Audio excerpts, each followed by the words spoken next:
How to delete Instagram search history.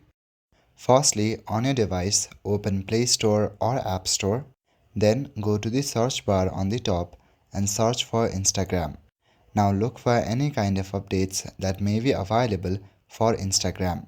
If there are no updates available, then open the Instagram app on your device.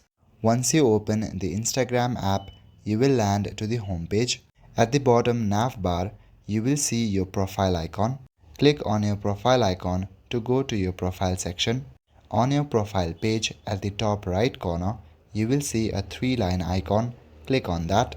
And now you will land to Settings and Activity. Inside Settings and Activity, under the section How you use Instagram, click on the option Your Activity. Once you do that, you will land to this kind of page. Inside Your Activity, again scroll down and go to the section How you use Instagram. Click on the option Recent Searches. To clear your searches, tap on Clear All at the top right corner.